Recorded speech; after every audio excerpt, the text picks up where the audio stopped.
Alright, in this video I'm going to be showing you how to make this gear in OnShape.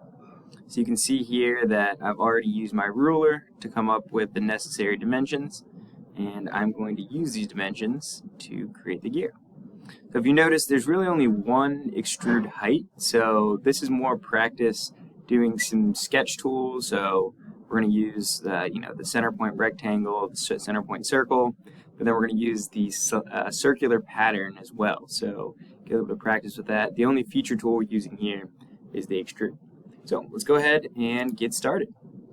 Because we're only doing a simple extrude, we'll only be working on the top plane, so we can hide the front and the right and create our sketch on this top plane.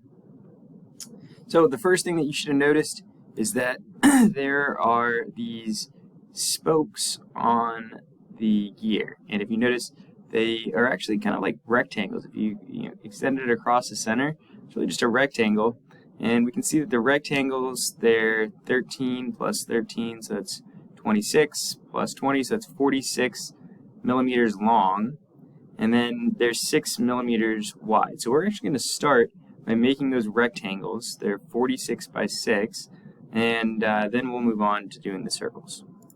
So start with a center point rectangle, starting at the origin. Doesn't have to be perfect because we are going to dimension it. The width is going to be 6, and the length is going to be 46. Okay, so like I said, we're going to be using the cylindrical pattern to do this. So to do that, we'll click and we'll highlight the shape, and we'll go up here. The cylindrical pattern is underneath the linear pattern, so we'll switch to cylindrical pattern, and then we just need to change the number of copies that we need to make. So if you look at the gear, there's 1, 2, 3, 4 different copies here. So if we're looking here right now, it's only 3. We change this to 4, and then we'll need to move the angle. So you can kind of shift this around. If you're looking, boom, right here, that's 180. Nope, that's not what we want. 135 is what we want, and 135 is 180 minus 45. That means that it's just offsetting these by 45 degrees. So that's all of the gears. They're all spread out evenly across here. And again, we just did that with the circular pattern.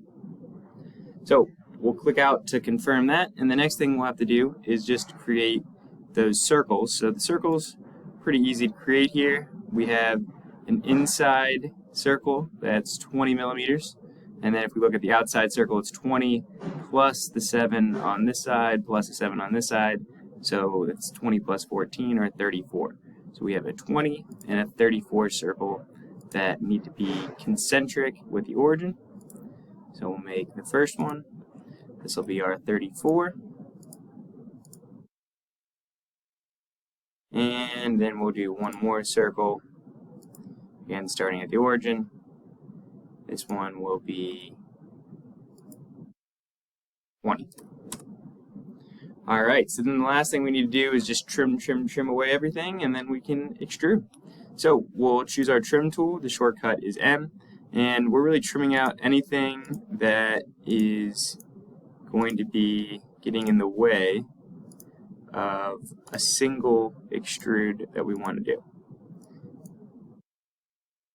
So I'll speed up this process. You can go through it yourself, but at the end, make sure that we have these all trimmed out.